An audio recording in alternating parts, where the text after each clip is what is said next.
To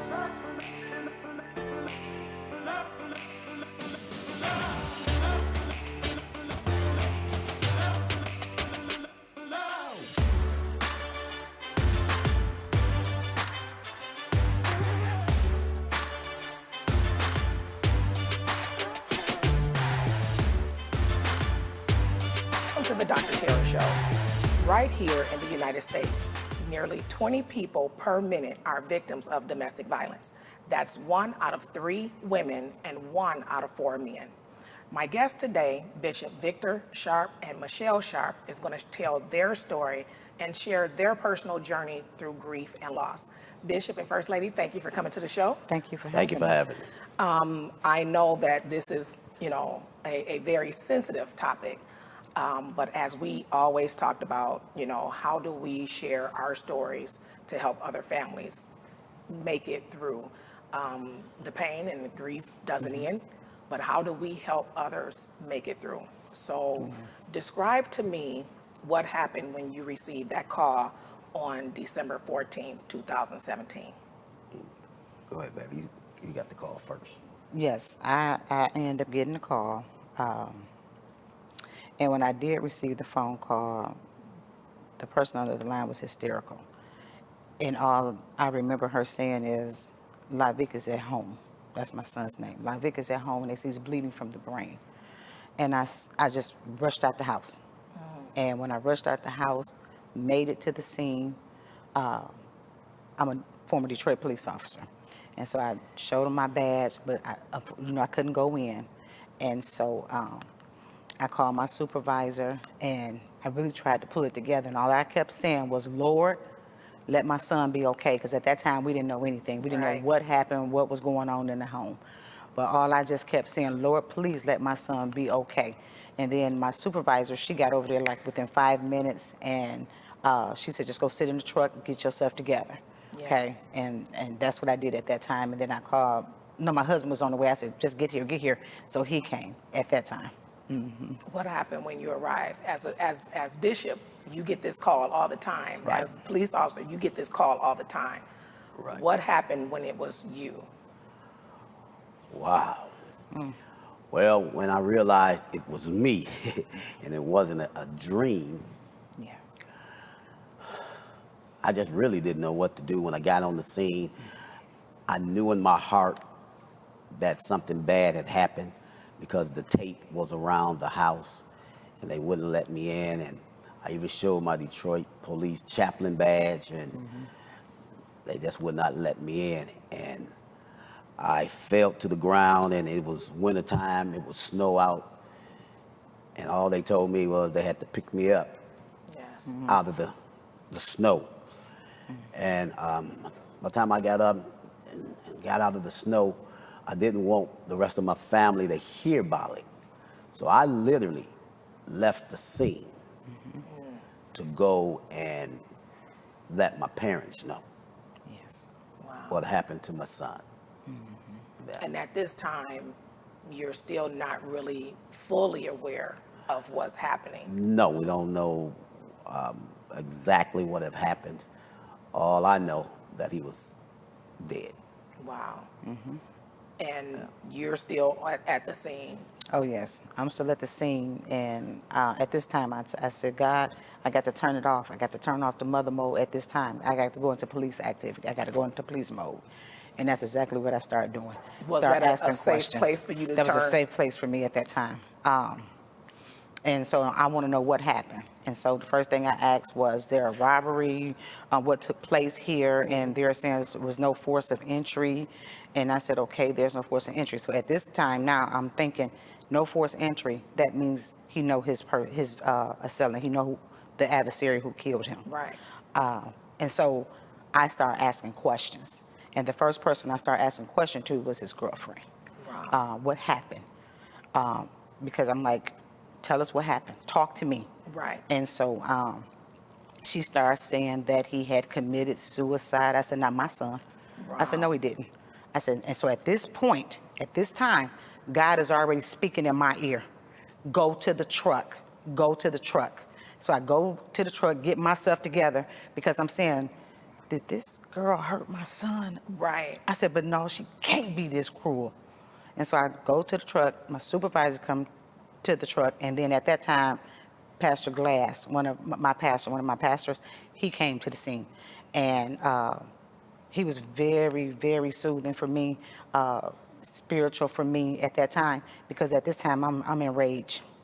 I'm in rage mode. Rightfully because so. because I'm in detective mode. I'm looking at the scene, I'm looking at certain things, and I'm like, no, something is wrong. And so, long story short, when homicide got on the scene, I said, they keep her in that car more than a half hour, then they believe she's a suspect. Wow. And so they ended up taking us all downtown. Got my husband's statement, my statement, got her statement, and that's when I received a phone call at 11:28. Sharp, she confessed. All I remember is just crying, Wow. but she had confessed. And then at that point, I'm in rage. I'm in rage mode. Yes. He's in rage mode. All I could see was red in his eyes. And so I was like, Lord, I got to keep it together to keep him together. Because now we're in revenge mode here. Right. And like you said, you're used to this all the time when it Yes. comes down to other families. Yes. You're used to pulling up to the scene and having to, distant people, having to get people situated. The bishop, and as you know, people go to calling their pastors, and their Yes, pastors are arriving to the scene. Yes. And, and so you're used to this, but yet Now it's our time. it's yours. Yes. And it's your son. Yes. Yeah. And his girlfriend. Right. Yeah. And you see domestic violence all the time. Yeah. You see domestic violence all the time. Yes. And so now it's you and your son. So Right. now the confession happens. Yes. You go home that night. What happens? Because, people mistake that just because you're clergy leaders or spiritual Right. leaders that you don't feel, Right.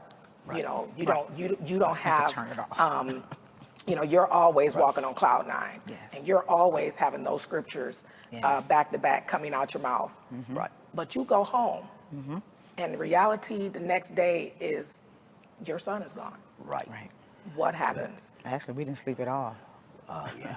I actually felt betrayed, Yes. truly betrayed, that this individual who sat at my table, who I've fed, who I've helped, who's been there with my son, could actually do something like this. I just couldn't really comprehend how could someone close like that Right. hurt another person. And so I'm trying to put all this together, and we all human. Yes. God, how did this happen? Why us? Why me? And all these things started to affect me. And one of the biggest was, did I cover him enough that night? Did I cover him enough that morning? And so now I'm thinking about myself, and did I do the things that I should have done as a father as it relates to covering your children in prayer? And this is the very thing that you hear other families say Yes. when you arrive to the scene. Exactly. Did I cover my children? Right. Did I? And now you're Exactly. finding yourself asking Yeah. those same questions. And so Right. how important was it that you two had together, as you said, I had to get myself together to get him together. Oh my God. Yeah. How important was it that you two had each other? Oh man. That it was very, very important that we had to really carry each other and depend on each other. I truly depended on his strength. I said, I need your shoulders. I need you as my pastor now. I need you as my husband. The Yes. children need you because they're angry. Yes. And so at you're this having time, to calm down a whole household. yes.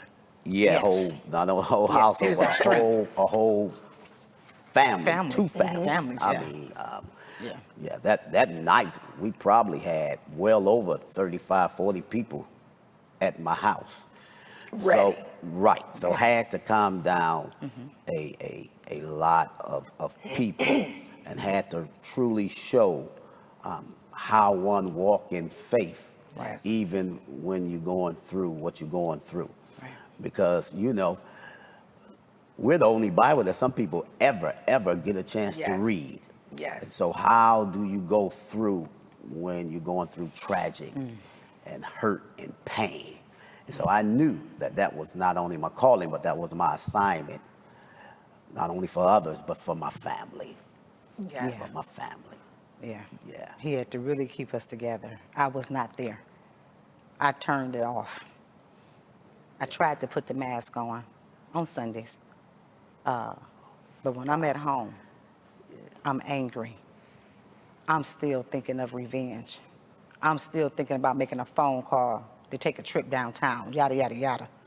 At that time, I understand faith, a mother's faith, a mother's love. I understand my Bible. I understand scripture. But I didn't want to hear any of that at this time. God, why? And then I said, you know what? I have lost my mind. God, I'm not going to ask you why. I take that back. I'm sorry. And I remember apologizing. I'm sorry. But your daughter is angry right now. Yes. Why did my son have to sacrifice this? I don't understand.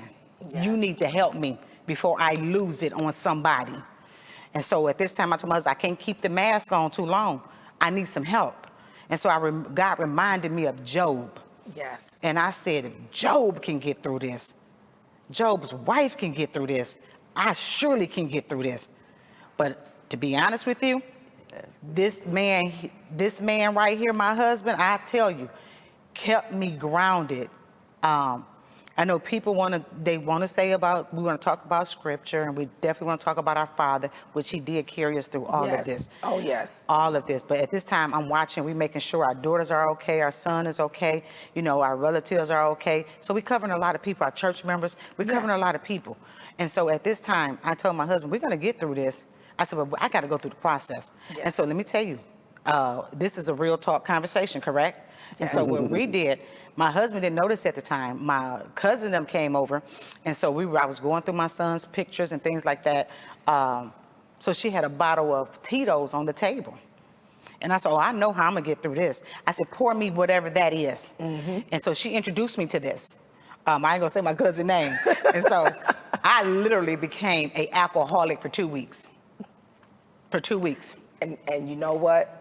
You ain't the first. Yes. But people mistake that one step, two step. Yes. And we have to be able to be real Gotta with be real, people, just because so we'll true. leave people out here thinking they're the only ones going through it, while we smile and shine but we're tore up and warring on the inside. Yeah. We're going to take a brief break. When we come back, I want to get back into the revenge conversation. Yes. And walk us through the trial and where we are today. Because people really need to understand, we are human at the end of the day, and this is our children that this has happened to. I am your host, Dr. Terra Defoe. We're going to take a brief break, and we'll be right back.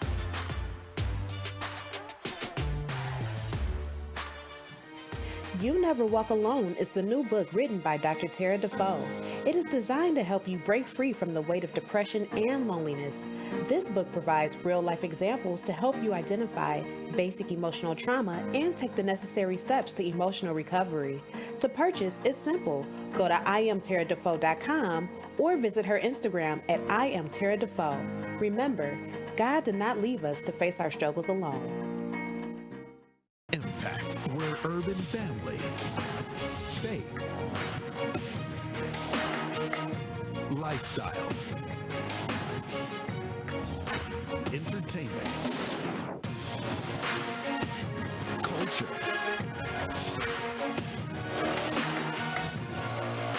collide, all here on Impact.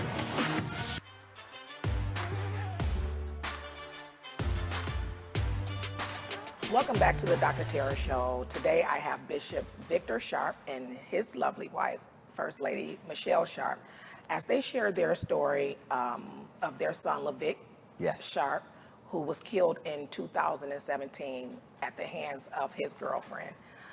When we talk about domestic violence, you always have that conversation of, did you see the warning signs? Did you see anything that was an indication that, this could happen coming from that person? And as we say, the moms has different relationships with the son's girlfriends.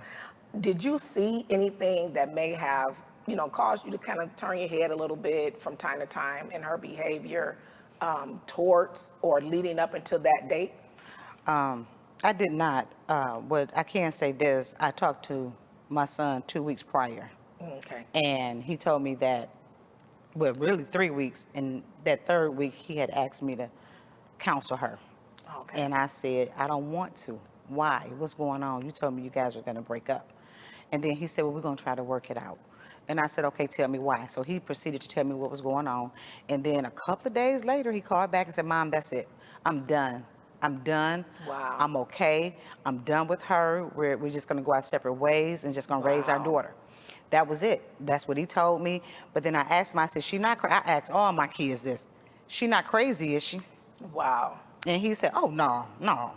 I said, she ain't gonna do nothing crazy. Right, He's like, because no. you see this every day. Right, because the day of when we went over to the home, the day we found my son, I asked her, why are you here? It's 9 o'clock in the morning, why are you here? And so that put something in me. But leading up to his death, 2 days before my son passed, I was at the emergency with my grandson. I called him and texted him, and I said to him, what size do my little Easy wear? Because I'm getting ready to go shopping. And he told me what size she wore. No, he did not tell me. He did not tell me.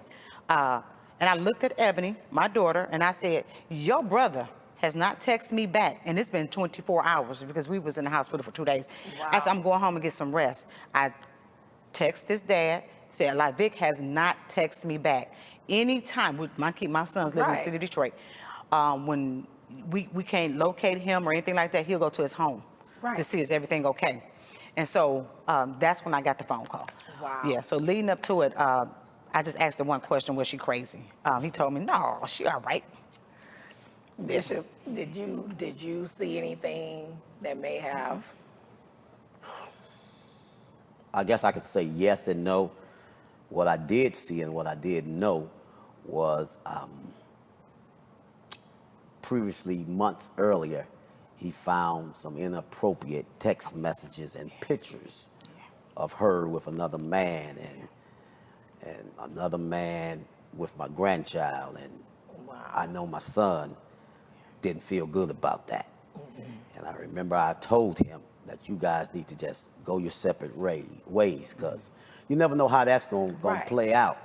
And I thank God that my son, he wasn't a violent guy like that he didn't hurt her. Right.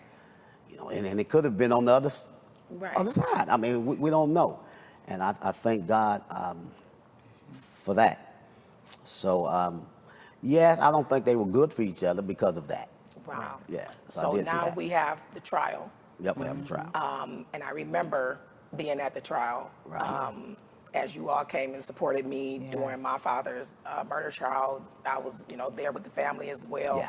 And the text messages and the pictures came up as an issue. Right. But you're hearing all of these different things. And I know it was a couple of things that I remember. I thought we was going to have to take Bishop about the courtroom. Come on. Because it was things that were said. But, again, you being used to this, whether you're on the side of the person that's the victim or you're the side of the person who was being victimized. Right. And so you know that the attorneys on both sides are going to, do and push buttons and say things.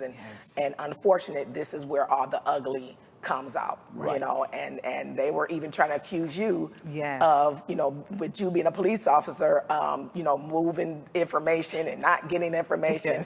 And I remember we thought we'd have to carry you out of the courtroom because, and the attorney knew you, and you're like, you know me, how you acting like this towards me? But you all had to sit there and go through that experience. And so the verdict is handed down. Right.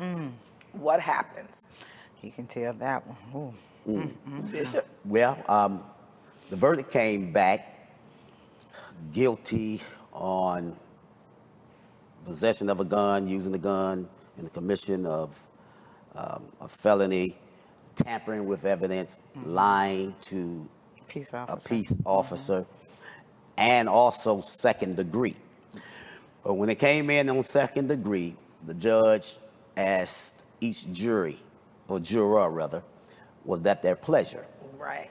And one, at the last minute, said, no, that's not my pleasure. After she had signed off on it, she said, I wanted manslaughter. So the case was a mistrial. Only the second degree was a mistrial. She got sentenced for the other 4 counts. And so now she's in prison for those other 4 counts. We're waiting, and we're waiting patiently Right. to go back for the second degree murder. Wow. And Yeah, here we're it just is, waiting. pretty much 4 years yeah, later. 3 years later, and the pandemic kind of threw us Right. off a year. But I think we got lost somewhere. Yeah, the case got lost somewhere because I just found that out, and so they're putting the So, things right. into action in order for us to proceed. Right. So right now she is a property of the Michigan Department of Corrections. Right. Yes, she is. And how many years? I believe 14. it's no, it was 10 to 12. 12. Okay. That's what it was. Yeah, 10 to 12. Outside of the second, because we still Right. go So for we're the still murder. waiting on the second Okay. Right, degree. right, right. Yeah. So we still have case pending. So that's why certain things that I won't mention Yeah. or say Yes, because yes, we're yes, still because going you back. have a case pending. Yeah, So you have, there's a daughter involved in this. What happens because now you have 2 families. Right. Both parents are not there anymore. Right.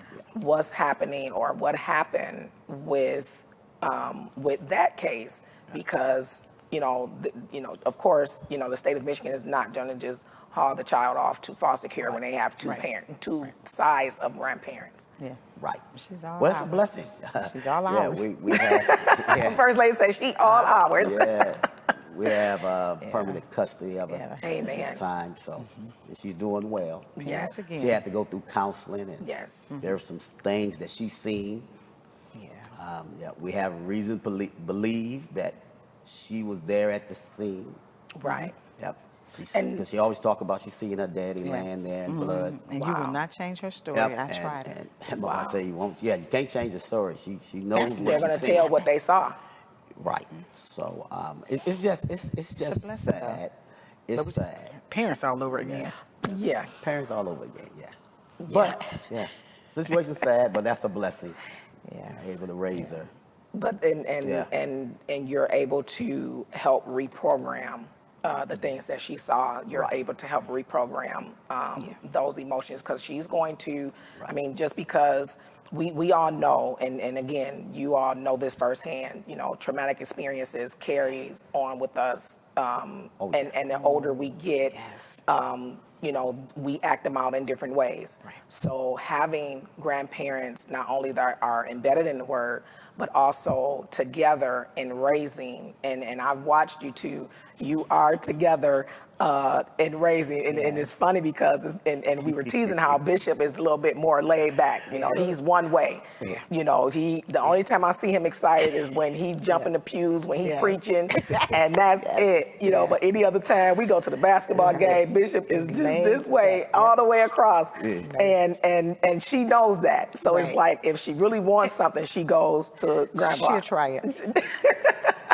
She definitely tries it. And I think we was having pizza night, and you all were letting her kind of stay up a little Right. bit, but then you were like, okay, it's time to go to bed, and she looking at you like, save me, Save me, help me.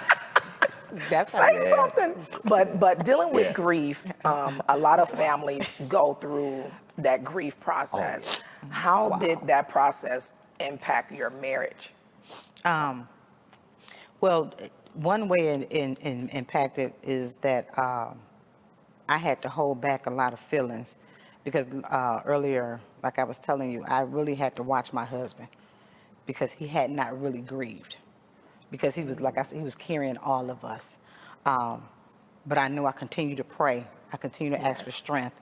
And I know I'm a woman of faith. But I knew God had all the answers. Yes. And so it was really, I want to say almost 2 years later that he started grieving. And he didn't realize he was grieving until he started driving down Grand River. And he did not realize he was like catty-corner to where Lavic was buried at the cemetery. And before he knew it, he totally broke down. And at that time, I reached out to, I think, Pastor Glass at that time, and he got to him. So now he's in. I said, honey, it's time for you to grieve. Yes. It's okay. You need Yes. me to preach, carry the church, I will do that for you. It's not a Yes. problem. But I got your back. And so that's when he let it go. And he Yeah. just broke down. And I said, now just go ahead, do what you need to do. If you need to take a month off, you take a month off. So at that point, I said, well, you know what? I'm going to always need him. End of story. And so I said, it's time for you to take a sabbatical. And I said, you got to take a sabbatical. So he took a 3-week sabbatical. We were so excited. So he took it was a month, but he came back in a week, but he was gone for 3 weeks. And so I was like, okay. He said, give me all my 4 weeks. Yes. And he was like, are you coming? No. Yeah. Nope. I want you to just take this sabbatical to yourself, because what happens is God is going to I always say a new game changer is coming. And so now he's pretty much good. I'm good. One thing we never, and my husband used to always say this, a lot of relationships and a lot of marriages break up when they lose a child. Yes. Yeah. Okay? Yes. Instead of knowing that you have to lean and depend on each other. Right. You can't blame each other, because once you do that, the marriage will fall apart. So we just carried each other through the whole process. What you need.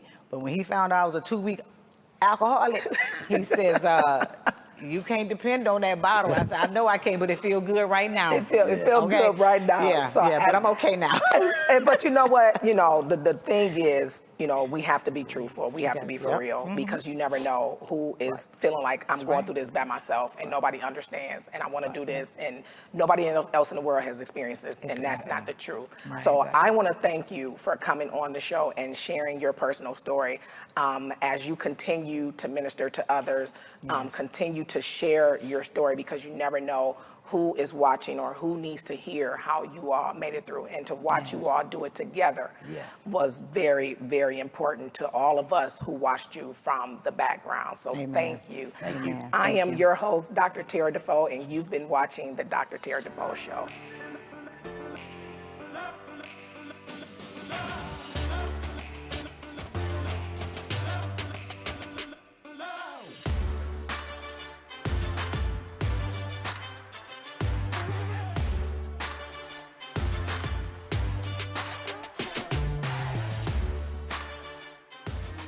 You Never Walk Alone is the new book written by Dr. Terra Defoe.